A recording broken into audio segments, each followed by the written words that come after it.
Hello everyone, welcome back. Thank you so much for joining me. So today, I know I've done one quite recently. Actually, when I post this, it will be three weeks ago or a month ago, so maybe not that long ago. We are doing another round of Keep It, Fix It, Dump It. So this is when I pick a few products that I've been sent or I've bought myself and haven't had the chance to try yet, and basically decide what I'm gonna do. Keep it means I'm adding it to my collection. Fix it means I'm gonna keep it, but I wish it was better and kind of like this.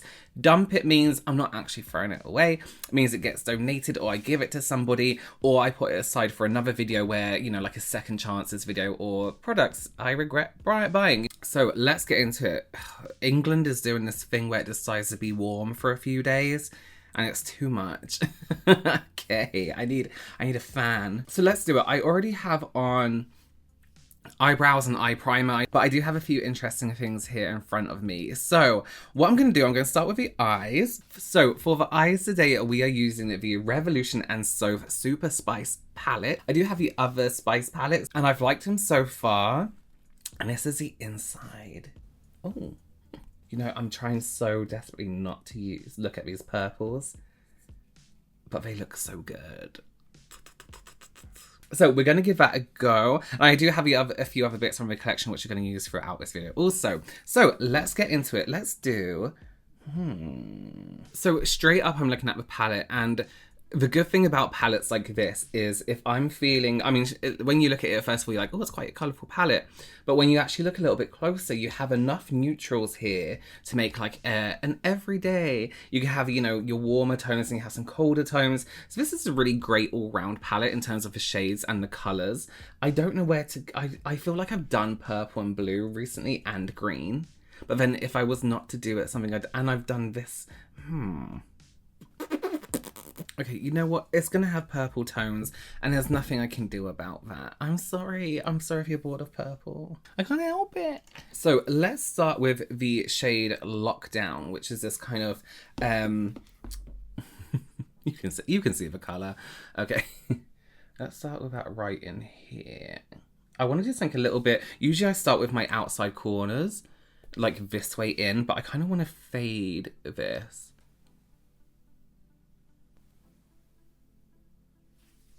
I'm looking at my monitor and you can't really see the colour, how it's showing up in real life. Like it looks like how it looks in the palette in real life. So I'm hoping that's coming across on camera. There's something about Revolution have this hit or miss formula, but I do find, I like a lot of their stuff, don't get me wrong. But I do find that their collaborations are so much better quality. So when they collaborate with influencers, the palettes are just so much more I just said better quality. I don't know why I'm trying to explain it. This feels very like a creamy matte, so it's not like dry matte. It feels very creamy, even to the touch in the palette itself. When I put my finger in, it feels very creamy. I'm gonna go in with Dreamy, which is this shade right here, and it has this kind of like, it's almost like a purpley like a green and purple and brown. So what I'm going to do, I'm going to do a layer with a brush, and then I'm going to go in with my finger. Okay, so we'll come back to that colour again in a minute. I just want to go for Papa, which is a shade here. And what I'm aiming for is, I'm building it up gradually because I want it kind of light and soft going into like a deep dark. And then, actually, I should have probably done this before I did that middle shade, because I want that middle shade to go over this, because it has that almost that like transformative kind of texture and finish. The shadows definitely have more of that kind of like pressed pigment texture, where you know you're going to get a good colour payoff. Cute, I like that. I'm actually going to take the black shade. It's called Night Owl. And black, I don't want it to be pure black. I'm using it to kind of change the depth of the purple. Oh, you know what? Let's take some of that, the Lockdown shade. Here. I'm just going to use that to kind of gently fade out here. Oh yeah, let's do that. So I'm going to put it right in here. The great thing as well about a colour like this is you don't always have to think of it as, you know, that particular colour. For me, on my skin tone, it brightens up that whole inside area, so it's almost like a correcting powder for me, but it does subtly change up the eyeshadow a little bit. So there's an added bonus everywhere if you think of it like colour theory, you know? We'll sharpen up those outside corners in just a minute. Actually, let's do that now. Let me put some do some concealer under my eye. I'm just going to skip it because I haven't got any new concealer, but just out of interest, I'm using a Juvia's Place concealer. Okay, so I'm going to go back in under the eyes with that nice bright purple pupper and just build that up.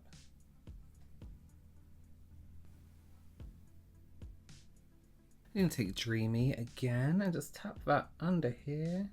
Let's take Night Owl a tiny bit and get as close to the lash line as possible. And then we'll blend that in as well. Smudge it out so it's not like a harsh line. Okay, cute. So the Soph and Revolution Super Spice palette is a definite keep. I really want to get into this green and this tone up here. Now, next up, I probably should have done this before I did my concealer, but I totally forgot I was using it. And this is a product that I used to use this ages ago. And I'm talking years and years and years and years. And that's Nanoblur. So, oh, why does it look such a weird color? It's like neon orange on here, but on a thing, it's like orange, like plain orange. So it's an instant skin perfector for all skin types. Helps to instantly improve the appearance of fine lines, wrinkles, and enlarged pores. Now, here's where I find my enlarged pores are: around my nose, around these little crevices here, and on my forehead. So I am going to use a little tiny bit. It recommends that you use this after foundation with a sponge and tap it on top. But here's the deal. I'm using a powder foundation today and it says to use it under powder.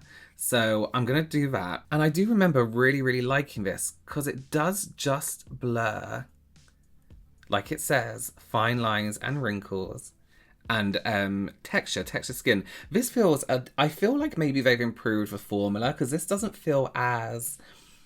When I used it before, it definitely had like a texture to it. Like I wouldn't be comfortable putting makeup on top of it usually. And it does say to apply it on top of moisturized skin, which I've done. Oh, I don't really feel like it's done anything. It's kind of just mattified my skin. I remember it being better than that. Developed to provide high definition ready skin. That's so strange. I remember it having a better effect. Is it slowly doing it? I can't tell. I'm just going to leave it to a side. We'll come back to it. We'll come back to that. Okay, so foundation. I am going to go in with the Fenty Beauty Pro Filter Soft Matte Powder. This is a shade 230. First things first. No. Not for initial application. For touch-ups, yes. One thing I would say about the compact itself is a sponge like this, especially when it's so thin, when you touch up with it or apply with it, different kinds of oils and stuff get into the sponge. So by then putting it in here, this completely enclosed with no real air to breathe, it can get really disgusting. Maybe some holes underneath here would be nice. But then when you go to put that back in the powder, you're going to get that surface hardness. You know, when there's random spots of dry, dark patches that you kind of have to crust off. That's oil or like dampness getting into the product. So it could be from your skincare, it could be from a brush you've just cleaned or a brush with old product on, or you know, a brush that's just touched your face with skincare on. So I absolutely wouldn't recommend using this or having that in there. I see a lot of people doing this recently with the L'Oreal Infallible powder, using that sponge, which looks great on like TikTok with like a bit of a filter on. I'm going to use the Sigma Flat Kabuki. This is the F80.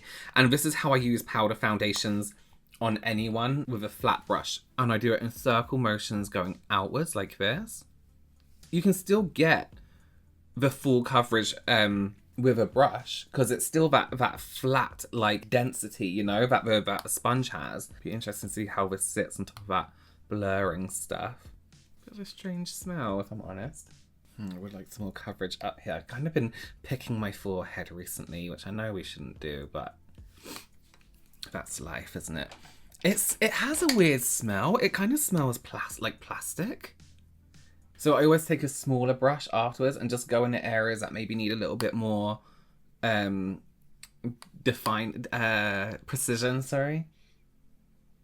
So maybe over blemishes or in these little like crevices here. It's a good powder, you know. It gives like quite a nice full-ish coverage. It's not sitting very well on top of that, or was that just me? That Nanoblur stuff. I don't know if you can see, it's kind of like caught onto it a little bit. Is it? I don't know. I immediately want to like hydrate this, but I'm gonna hold out for a little bit because I'm very oily.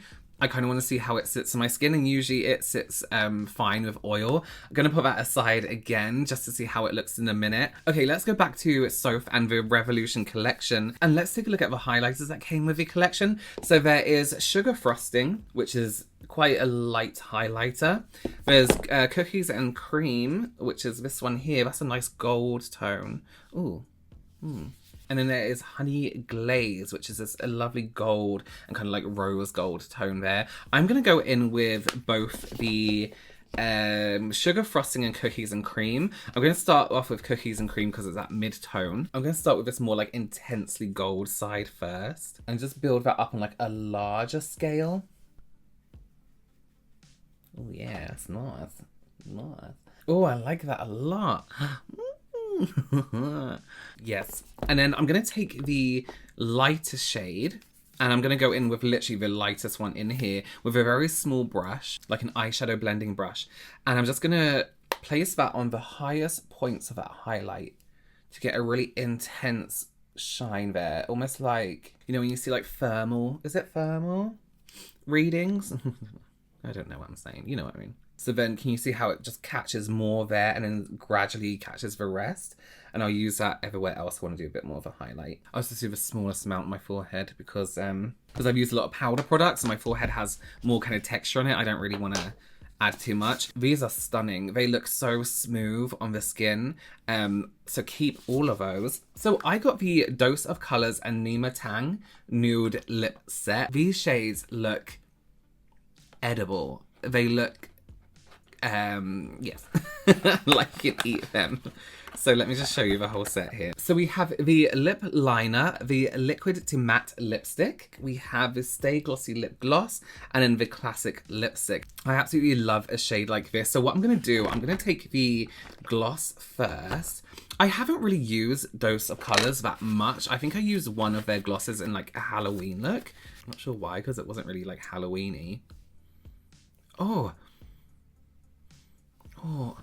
it smells like Christmas. And I like to do the whole like bleeding lip thing. I love it. I want to try the lipstick. I don't know why I put a gloss on first. Let's try the lipstick, which is a really nice nude. It will smell like Christmas. Okay, I'm gonna like just gently tap this on her lip because it's quite a cold nude. I just want to like deepen that a little bit, make it look a bit more like blood. So let's go into her gloss. I love a nice bleeding lip. Okay, perfect. So I'm going to keep these two. I don't use liquid lipsticks or lip pencils, so I'm probably going to maybe put that in a little, keep those together and donate those. I'm not going to open them or anything like that to have a look at them. I'd rather they stay fresh. A lot of places aren't accepting opened makeup at the moment, which is understandable. So we're going to keep those shut. Okay, so I also have from Colourpop the, what are these? Super Shock Blush. Oh, I love Super Shock blushes. And we have the shade Chiffon, Georgette, and Voile. They always feel so nice and creamy. Okay, let's take the deepest shade, this one. I want to use a tiny bit just to warm up this cheek area.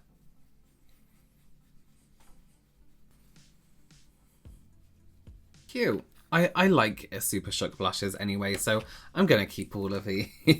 The powder is still looking a little bit like powder to me, so I'm going to go in with the Milk Hydro Grip Refresh Spray. One thing I used to do a lot when I was, when I would apply powder foundation either on myself or on clients is apply the powder foundation and then just completely soak it and then like fan it dry or wait for it to dry, because If you've ever scraped off a powder foundation onto like a tissue or into like a dish and then mix it with a refreshing mist or setting spray, it makes this like unmovable, unbudgeable like foundation, like a clay-like texture foundation, which sits on the skin incredibly well. So if you want super long lasting, if you're like a dancer, right, or if you work on stage and you want something that's really long lasting, do that. Honestly, it will last forever. Now watch somebody take that advice and put in a TikTok and pretend they discovered it. I'm joking. I love you, TikTok. Okay, I'm gonna whack on some lashes and then be done. Okay, so this is the finished look. I'm thinking about the Fenty powder. I'm going to keep it because it is nice. It is good. The Nanoblur, I would really like to fix this. I think it was really great. Again, I don't know if they've changed up the formula, but I remember using it the first time. I'm thinking, oh my God, my face looks so smooth and completely different. And now I'm looking at... This is blocking my light. And now I'm looking at my face, I'm like, And when I applied it this time round, I was like, well, nothing's really changed. It's just mattified my face. But you can buy mattifying things. The whole point of this was that it completely blurred your skin. So I'm a little bit like, that's a bit of a disappointment. So fixing that, but I'm probably going to keep it and use it on days where I don't really want to do anything. Maybe I just want to wear some SPF and some of this and get on with my day, you know? Well, that was everything. Let me know what you think below. I'd love to know if you've tried any of these products and what you thought of them. Thank you so much again for joining me. Please subscribe, follow me on Instagram, Twitter, TikTok, and I will see you very, very soon. Bye.